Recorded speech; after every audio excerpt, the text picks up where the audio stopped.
was burying my 6-year-old daughter, and her mother was drinking cocktails in Bali with her lover. But she didn't know that I already knew the truth, and I would not let her get away with it. I never imagined standing in front of a coffin that small. No parent does.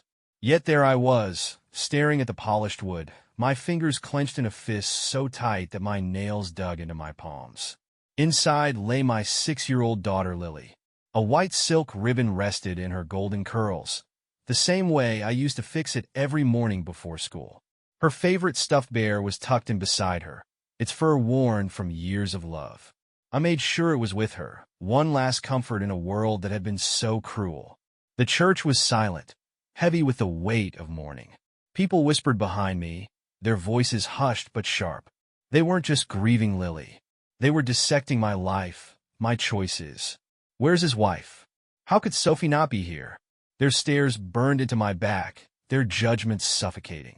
Small towns thrive on gossip, and I knew that my wife's absence would be the centerpiece of every conversation for weeks to come. But they didn't know the truth. They didn't know what I had learned only minutes before stepping into the church. My phone had buzzed, a message from an unknown number.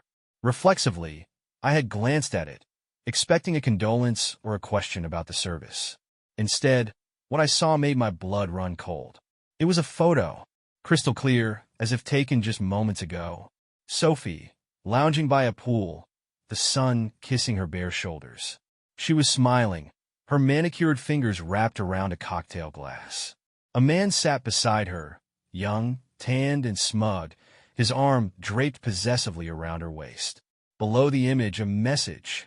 Thought you should see what your wife is really doing today. A concerned friend. For a moment, the image didn't make sense. My brain refused to process it. Sophie wasn't at an important work trip like she had told me. She wasn't in the front row of our daughter's funeral, holding my hand.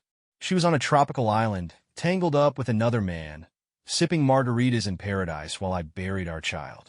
The weight of betrayal hit me harder than any grief ever could. But there was no time to process it, no time to react. My mother's hand gripped my arm, bringing me back to the present. Adam, you're shaking. I was. The phone trembled in my hand before I shoved it into my pocket, as if burying it could make it disappear. But it didn't. The image was burned into my mind, seared there with every blink. Still, I couldn't break down. Not here. Not now. I swallowed the rage clawing up my throat and nodded toward the funeral director. My legs felt like lead as I walked to the front pew, sitting where Sophie should have been. My head stayed high, my shoulders square, refusing to give these people the satisfaction of seeing me unravel. But inside, my thoughts raced, spiraling through the past few months, desperate to piece together the puzzle I had ignored for too long. Sophie's late-night calls, her sun-work trips, the way she had started talking about needing space when Lily's condition worsened. I had chalked it up to grief, thinking we were handling things differently, thinking she just didn't know how to cope. I had been a fool. As the service began, I clenched my fists, nails biting into my skin to keep me grounded. The pastor spoke of Lily's love for life, her boundless energy even on the hardest days. My chest tightened when he mentioned her favorite pastime, coloring white roses with food dye. I could almost see her again, small hands stained blue and purple, her giggles echoing through the hospital room. My eyes flicked to the bouquet on her casket. White roses, pristine and untouched. Sophie had hated those roses, said they were too plain, but I had insisted. They weren't for her.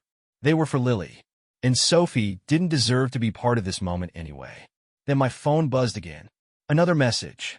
This time it was from Sophie. Sorry I couldn't make it. Important work meeting. I'll make it up to you. Asterisk asterisk. Make it up to me? Make up for missing her own daughter's funeral? Make up for sipping cocktails while I laid our child to rest? Rage flooded through me, hot and consuming. It burned away the grief, if only for a moment, leaving me with one single thought.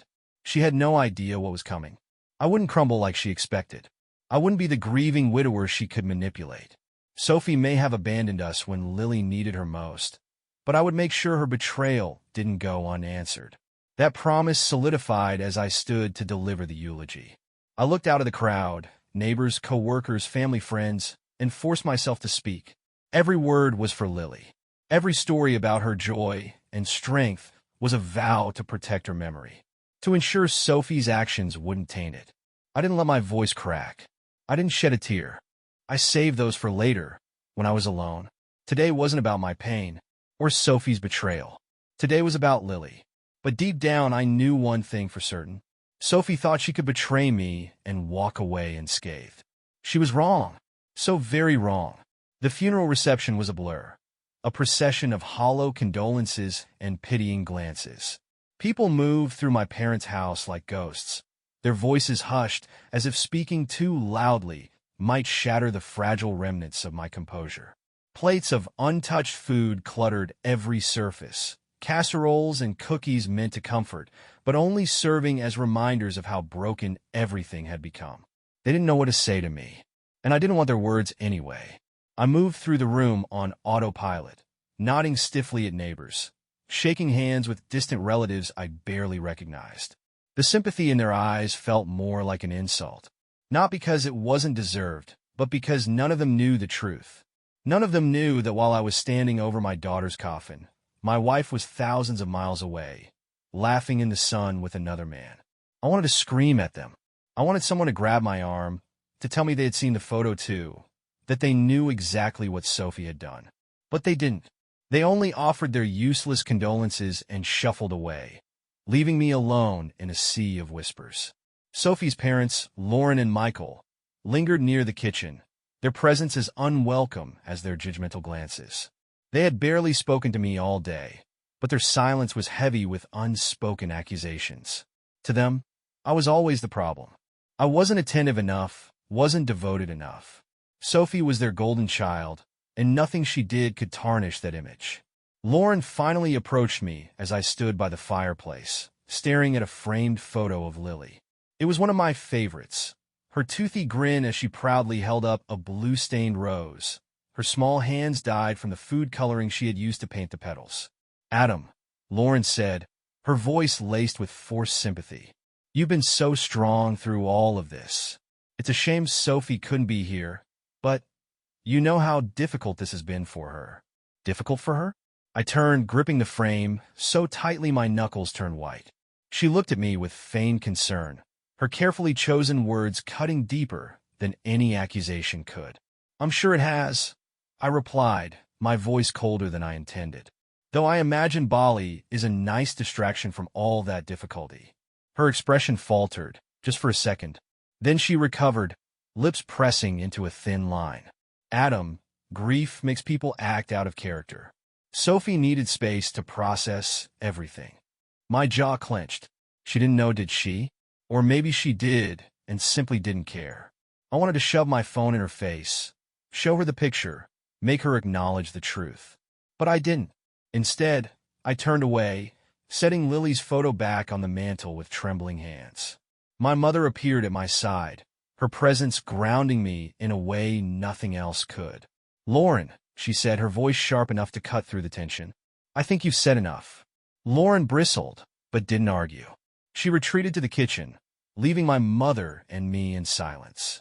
"Don't let her get to you," my mom murmured, squeezing my arm. "She's just trying to deflect. She knows what Sophie has done." That admission hit me like a punch to the gut. "You think she knows?" I asked, my voice barely above a whisper. My mother's expression was unreadable. "She's her mother, Adam. Of course she knows." And, just like that, everything became clear. This wasn't just Sophie's betrayal. It was a family affair. Lauren and Michael had likely known all along, had protected Sophie instead of holding her accountable. The realization made my blood boil. As the reception dragged on, I found myself retreating to my father's study, desperate for a moment of quiet. I sank into his worn leather chair, the exhaustion of the day settling over me like an unbearable weight. My mind raced with fragments of memories, each one laced with questions I couldn't yet answer.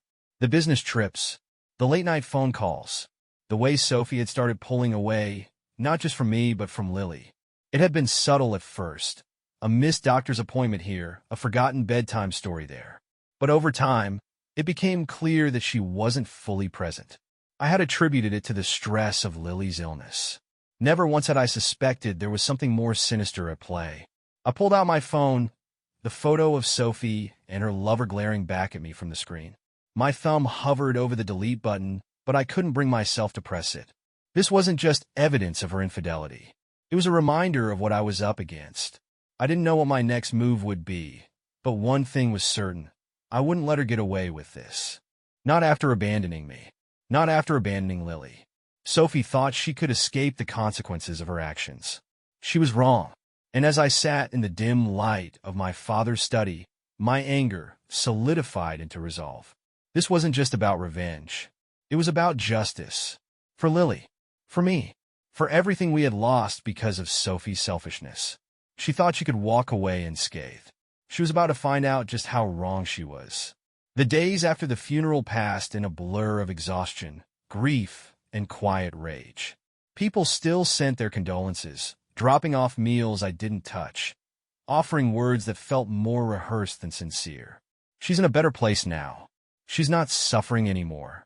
I knew they meant well, but their words only deepened the emptiness inside me. Because the truth was Lily should have been here. She should have been running through the house, laughing, asking for pancakes for dinner. But she wasn't. And the woman who should have been grieving beside me was instead celebrating her freedom on a beach thousands of miles away. I spent most of my time in Lily's room, sorting through her things, trying to find some sense of peace in the memories she left behind. Her favorite stuffed bear still sat on her bed, its fur matted from years of being held close. Her drawings, colorful and chaotic, were still taped to the walls. Every inch of this space was hers, frozen in time. And yet, in the corner of the room, on Sophie's old desk, something caught my eye. A stack of papers, carelessly left behind. That wasn't like Sophie. She was meticulous, calculated. My gut tightened as I stepped closer, lifting the top sheet. My hands shook as I read the bold print. Life insurance policy. Lily's name was at the top, and below it, Sophie's, listed as the sole beneficiary. My heart pounded as I flipped through the pages. The policy had been taken out just 6 months after Lily's diagnosis. And the most damning part? An amendment had been made. Weeks before Lily passed, Sophie had removed me as a beneficiary. She had planned for this, and I hadn't seen it. The betrayal hit me like a freight train. Sophie hadn't just left us. She hadn't just abandoned her daughter in her final moments. She had been preparing for this, manipulating the situation to her advantage. I tore through the rest of the stack, my breath shallow as I uncovered more. Receipts, bank transfers, plane tickets, loans taken out against the policy. She had used our daughter's illness to fund her escape. Sophie wasn't just unfaithful. She was a thief. My phone buzzed, jolting me from my thoughts. The number was unlisted. For a moment, I considered ignoring it, but something told me to answer. Hello. My voice was rough, edged with the weight of everything pressing down on me. A woman's voice, hesitant but firm, came through the line. Adam, I need to talk to you. It's about Sophie. I gripped the phone tighter.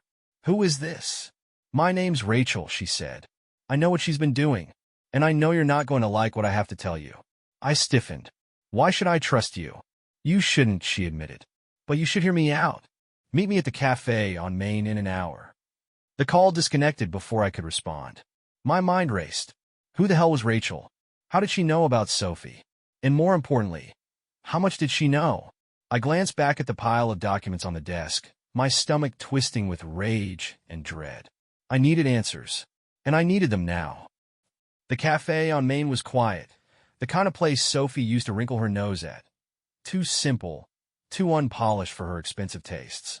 I spotted Rachel immediately.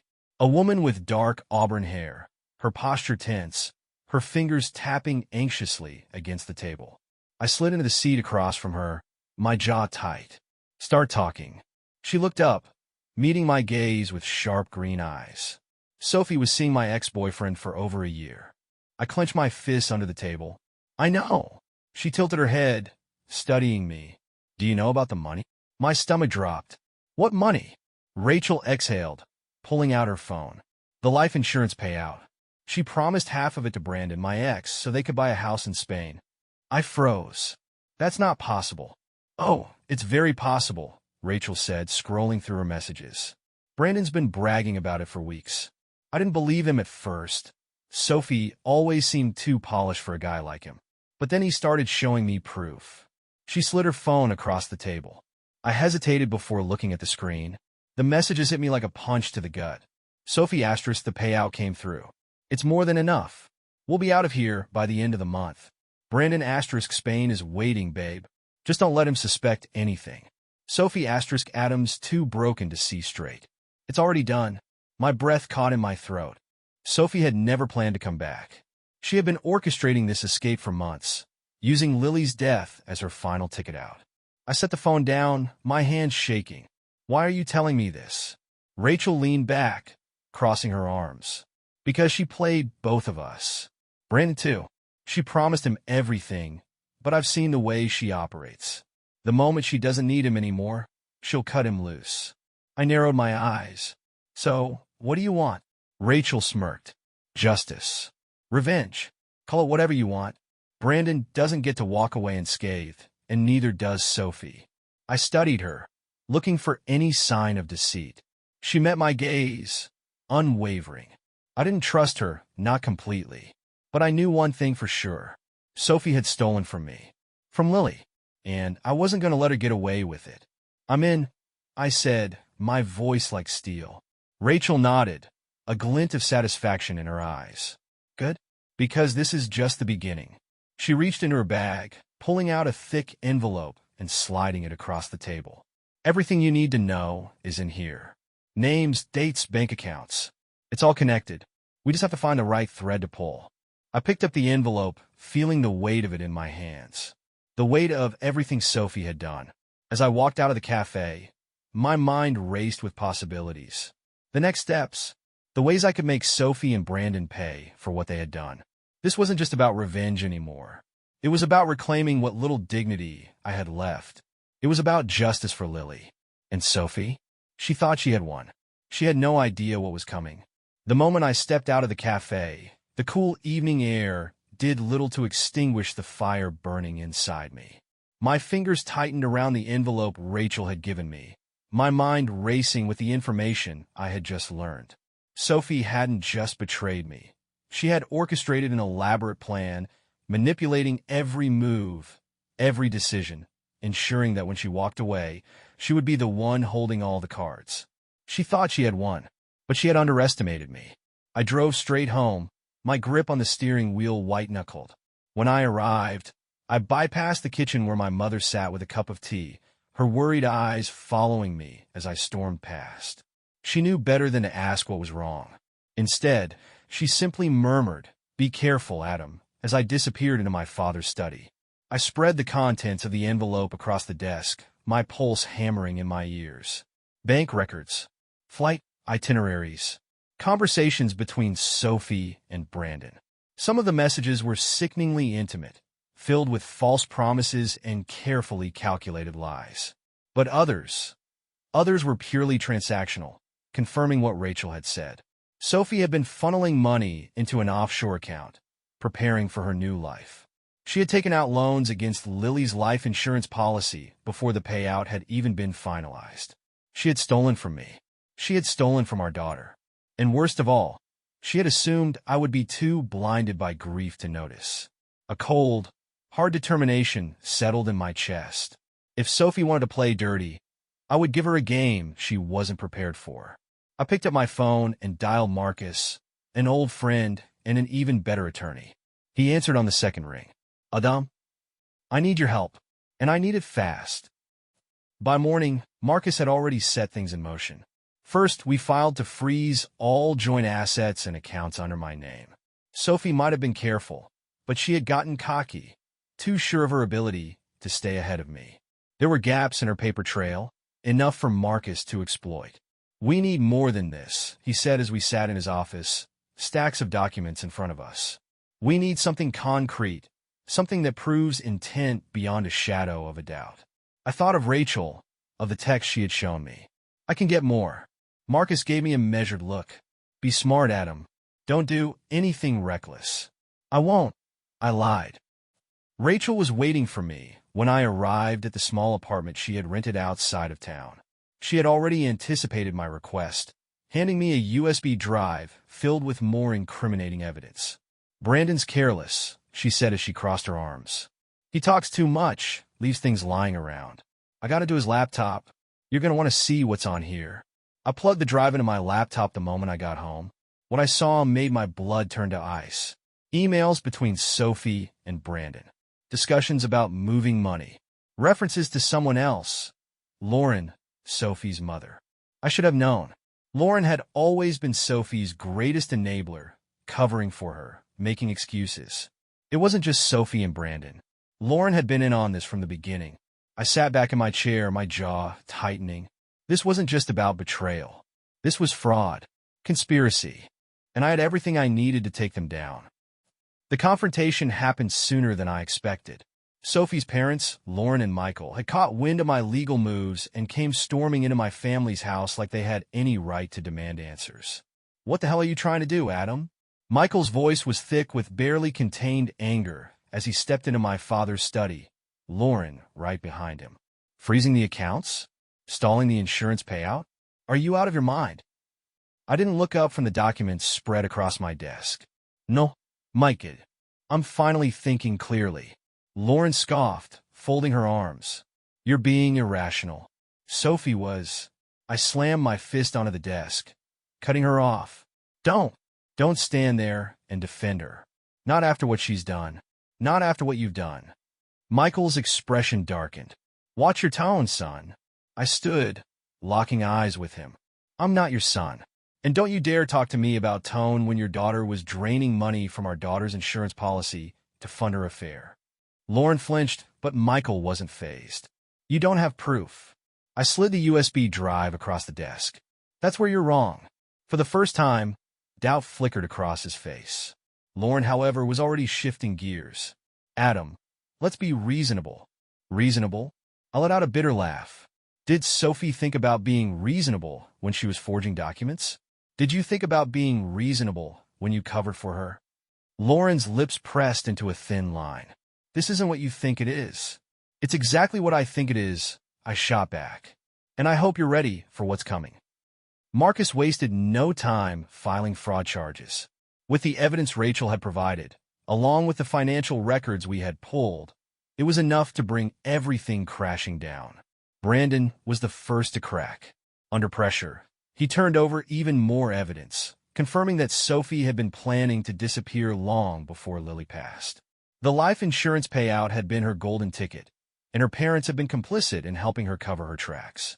Lauren and Michael tried to fight back, but they had no ground to stand on. By the time the case was brought before a judge, their reputations were in shambles. The court ruled in my favor. The accounts were frozen, the stolen funds returned. But the greatest victory was knowing that the money Sophie had tried to take would go somewhere meaningful. It was donated in Lily's name to a foundation for children with terminal illnesses. Justice had been served, but no amount of legal victories could change what had been lost. Months passed. The house was quiet now, too quiet. My mother still checked in on me, still made sure I ate, but we both knew there was a part of me that would never fully heal. I visited Lily's grave every Sunday. I brought her a white rose. She would have dyed it blue or purple if she were still here. I sat with her, talked to her, told her about the things I was doing to keep her memory alive. One crisp autumn morning, as I placed the stuffed bear she had loved so much beside her headstone, I whispered, "I did it, sweetheart." I made sure they couldn't hurt us anymore. The wind rustled through the trees, and for a brief moment, I swore I could hear her laughter in the breeze. I stood, brushing the dirt from my hands. The fight was over, and even though I had lost so much, I knew one thing for sure. Sophie had thought she could walk away unscathed. She had been wrong. The house was quiet now, eerily so. For the past several months, it had been filled with the sounds of lawyers, whispered conversations, and the weight of betrayal hanging in every corner. But now, with everything settled, all that remained was the silence. A silence that echoed the absence of those who had once filled this space with lies and deceit. I sat in my father's old leather chair in the study, staring at the documents stacked neatly on the desk. The final legal papers confirming the closure of the case. The accounts were officially frozen.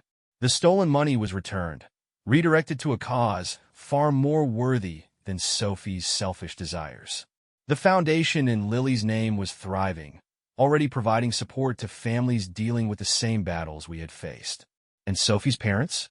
They had disappeared from town, their reputation in ruins, their influence shattered. They thought they could escape consequences. They were wrong. A knock at the door pulled me from my thoughts. I already knew who it was before I even opened it. Rachel stood there, hands in the pockets of her jacket, her expression unreadable. "Can I come in?" I stepped aside, letting her in. She walked past me into the study, her eyes scanning the room before settling on the papers still spread out. "So it's done?" I nodded. "It's done." She exhaled slowly, as if letting go of something heavy. "Brandon's gone too. Packed up and left the state as soon as things started closing in. Typical. He never could handle pressure." "Good," I said simply. Rachel turned to look at me. "And you? What's next?" I didn't have an answer for her. For months, my life had been fueled by one thing: getting justice for Lily. Now that it was over, there was an emptiness where that drive used to be. "I don't know," I admitted. "But for the first time in a long time, I'm not looking behind me." She studied me for a moment before nodding. "That's a good start." There was an unspoken understanding between us. Rachel had her own demons, her own scars from the choices she had made. But in some strange way, our paths had crossed at the right time, helping each other find a way through the wreckage. "Take care of yourself, Adam," she said softly. "You too, Rachel."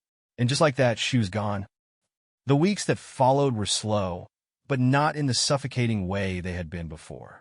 I started rebuilding, piece by piece. I spent more time at the foundation, helping organize events, meeting the families we were supporting. It gave me purpose, something real to hold on to. One afternoon, I found myself back at the cemetery. The leaves had started to change, painting the ground in warm shades of orange and red.